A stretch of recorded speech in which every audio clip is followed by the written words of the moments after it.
J'ai toujours eu quelqu'un qui me comprenne et qui me juge pas, surtout ça.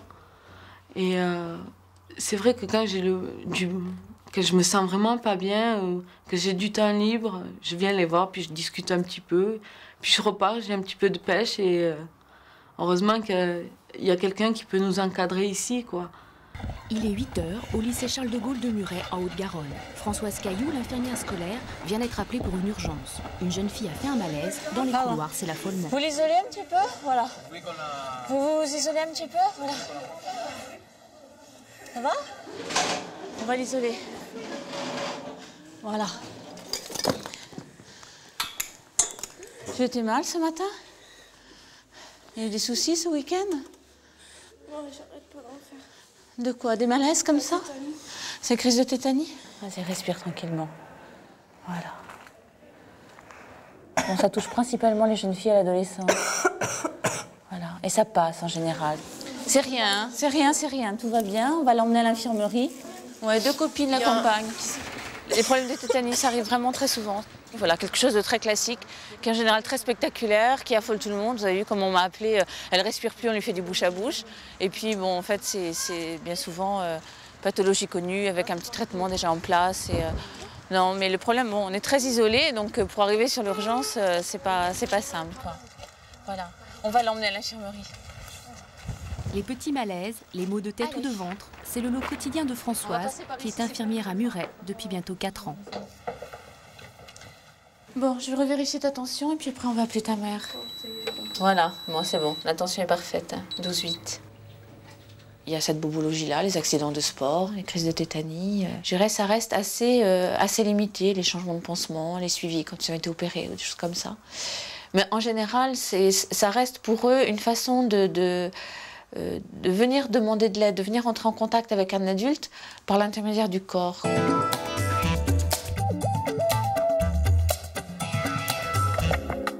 En collège et en lycée, l'infirmière scolaire accueille les enfants malades, mais elle est surtout là pour écouter. Elle doit pouvoir entendre les inquiétudes des adolescents, les rassurer, les informer et trouver avec eux des solutions. Les entretiens sont confidentiels. Depuis le 13 décembre 2000, elle peut prescrire la pilule du lendemain, sans autorisation parentale. Elle est aussi conseillère de santé auprès des jeunes. Elle organise des séances d'information sur l'alimentation, la sexualité ou les dangers liés à l'alcool et à la drogue. En maternelle et en primaire, l'infirmière intervient sur plusieurs écoles. Là, son rôle est beaucoup plus médical. Elle effectue les visites obligatoires avec le médecin scolaire et dépiste d'éventuels problèmes. À l'infirmerie, c'est souvent un défilé permanent. Ce matin-là, Françoise reçoit une jeune fille qui se plaint d'être très fatiguée. Voilà, elle décide de la garder 1 heure, mais elle tente d'en savoir davantage. Tu as fait des excès ces derniers temps? Tu as eu des changements de rythme de vie ou qui pourraient expliquer comme ça que tu...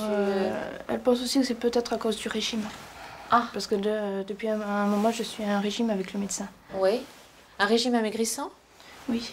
Et par rapport à ton image, dans la glace, dans les vêtements, le regard des autres? Et je me sens mieux. Ça a changé quelque chose? Tu étais victime un peu de... Oui. Qu'est-ce qu'ils te disaient, les garçons? Les insultes. Non, c'était pas certain, mais bon, j'y faisais avec. Bon, pas simple tout ça. Non. D'accord. La fatigue à l'adolescence, peut y avoir des tas de choses derrière. J'entends cette fatigue, je les accueille, voilà. Je la garde 1 heure, après tout, elle va perdre 1 heure de cours, c'est sûr, mais peut-être qu'il y a quelque chose de plus important derrière. Plus on prend le temps de discuter, plus on se rend compte que derrière ça, il y a eu aussi vécu relationnel parfois difficile, enfin, voilà. Donc je leur dis qu'il y a du possible. Vas-y, entre Nathalie, elle, est une vieille habituée. Tout au long de l'année dernière, elle faisait des passages incessants à l'infirmerie pour des crises de tétanie, des maux d'hiver. Et puis un jour, elle est venue pour dire qu'elle avait avalé une boîte de cachet. Depuis, avec l'aide de Françoise, elle arrive mieux à exprimer son mal-être.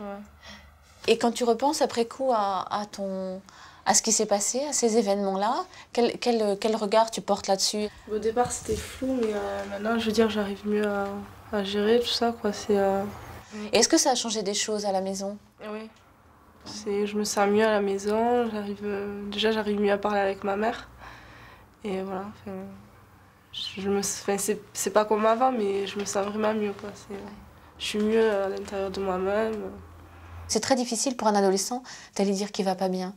Parce que bien souvent, il s'en rend pas compte. C'est les autres qui vont pas bien. C'est le prof qui n'est pas sympa, c'est le copain qui débloque. Mais eux, en général, ils ont l'impression qu'ils vont bien. Alors le fait d'avoir le soin, ce prétexte-là, pour qu'on s'intéresse à eux, qu'on les regarde, qu'on s'occupe d'eux, je crois que ça les aide beaucoup dans la démarche. Depuis 3 ans, Marie-Christine vient aussi se confier régulièrement à l'infirmerie. Comment ça va, Marie-Christine? Pas terrible. Qu'est-ce qui t'arrive?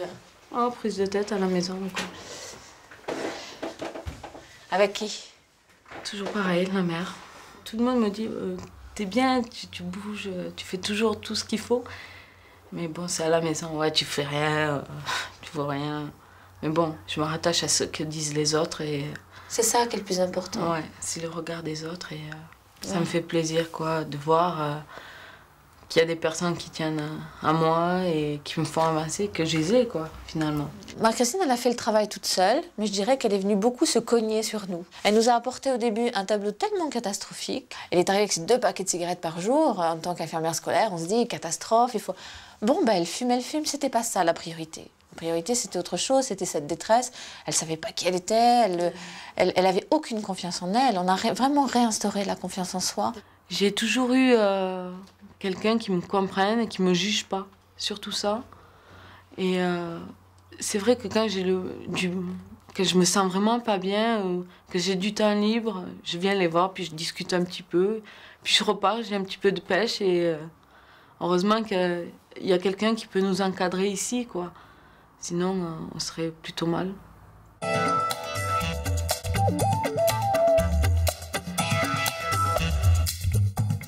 En France, on compte environ 5000 infirmiers ou infirmières scolaires pour 55 000 écoles et 7700 collèges et lycées, soit un ou une infirmière pour 2000 élèves. Pour être infirmière scolaire, il faut obtenir le diplôme d'infirmier. Il se prépare en 3 ans dans l'un des 330 instituts de soins infirmiers qui existent en France. Il faut ensuite passer un concours de l'éducation nationale. Il comporte des épreuves écrites et orales, ainsi qu'un entretien avec un jury. Les créations de postes sont peu nombreuses et depuis quelques années, elles sont ciblées sur les académies dites sensibles. En début de carrière, le salaire s'élève à 1 200 € net par mois pour atteindre environ 1 800 € en fin de carrière. Depuis 2 ans, Françoise anime des ateliers d'éducation à la sexualité. Aujourd'hui, elle rencontre des élèves de 3e technologique. Ils ont entre 14 et 16 ans et ils sont un peu surpris par le premier exercice. On va vous demander d'écrire spontanément, sans réfléchir, les 5 premiers mots qui vous viennent quand je vous dis le mot sexualité. Voilà, individuellement.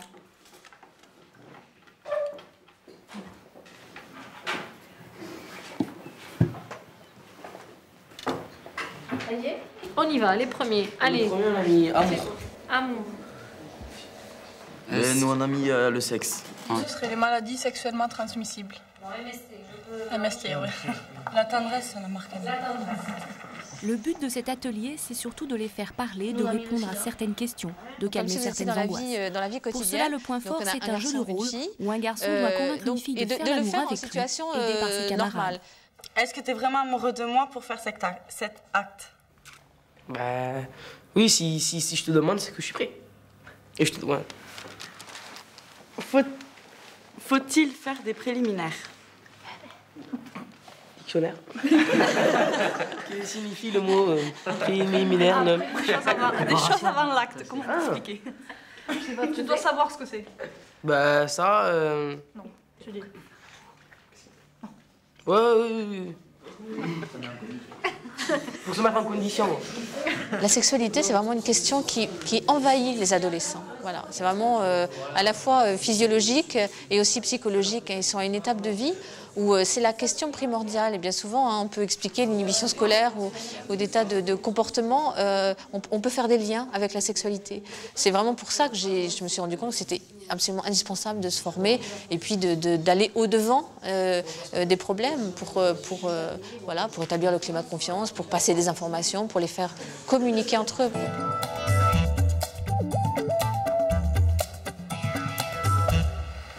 Il est 14h, Cathy Engal quitte le collège de Négré-Pélis, dans le Tarn-et-Garonne. Elle vient d'y assurer sa permanence hebdomadaire d'une demi-journée. Comme la plupart des infirmières scolaires, Cathy intervient dans plusieurs établissements. Sur mon secteur, je fais 20 écoles. J'ai à peu près 3000 enfants à charge.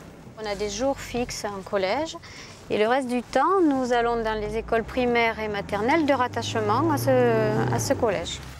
Aujourd'hui, Cathy va justement passer l'après-midi dans une école maternelle. Elle doit assister le médecin scolaire pour la visite médicale obligatoire des élèves avant leur entrée en CP. En maternelle et en primaire, elle est surtout là pour dépister d'éventuels problèmes de santé ou de comportement. Alors, chaque fois que je vais te montrer une lettre, tu vas me dire si elle regarde en haut, avec la main, en bas, à droite ou à gauche. OK? Attends. Là. Bravo. Dans ce bilan, il y a un bilan de santé physique, mais il y a aussi des tests d'apprentissage à la lecture. À la suite de ces bilans systématiques, on fait le suivi des élèves.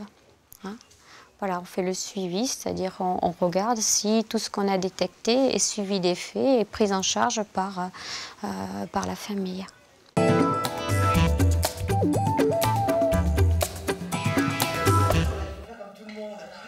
Je veux dire, Ce jour-là, Françoise rencontre des parents d'élèves pour la première fois.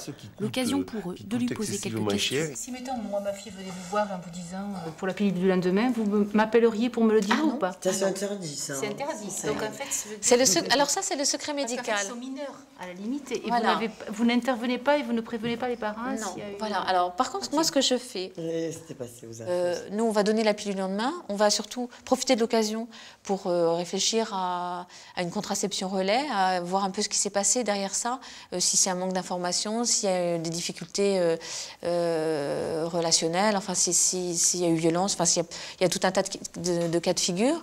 Et puis on va dire aux jeunes, tu sais, la solution la plus simple, c'est d'en parler à la maison et de demander d'en parler avec tes parents. Et bien souvent, le jeune, il a même pas pensé que ça pouvait être possible. Vous dites que vous ne prévenez pas, mais si moi, je vous posais la question, j'avais un doute, je viens vous voir et je vous pose la question, vous allez me répondre ou pas? Ce que je vais lui dire, tu sais, ta maman s'intéresse, se pose des questions par rapport à ta santé, par rapport à ta sexualité. Moi, je pense qu'il serait bien qu'on lui réponde, parce que, enfin, je vais lui expliquer sa démarche, mais on va essayer de le faire ensemble, voyez? Voilà. Si l'infirmière venait me dire bon, votre fils, bon, je serais pas choqué, quoi, parce qu'après tout, bon, c'est la vie, c'est comme ça. Alors que moi, non, je l'ai transcrit le sens inverse. C'est vrai que chez moi, à l'époque, on n'en parlait pas beaucoup. Et moi, je mets un point d'honneur à communiquer avec mes gamins et à parler de tous les problèmes actuels, justement, en me disant que si un jour il y a un problème, j'espère que je serai la première personne à qui il viendra en parler, quoi. On s'est rendu compte que de parler sida, que de parler violence sexuelle très tôt près des enfants, ça les effrayait, hein, et ça dramatisait un côté de la vie qui finalement doit être plaisir, joie, rencontre, voilà. Ce qu'ils attendent des adultes, ce qu'ils attendent de nous, des parents, c'est qu'on les considère comme capables, hein, et pas qu'on construise un mur autour de l'île sur laquelle ils habitent, mais qu'on leur apprenne à nager.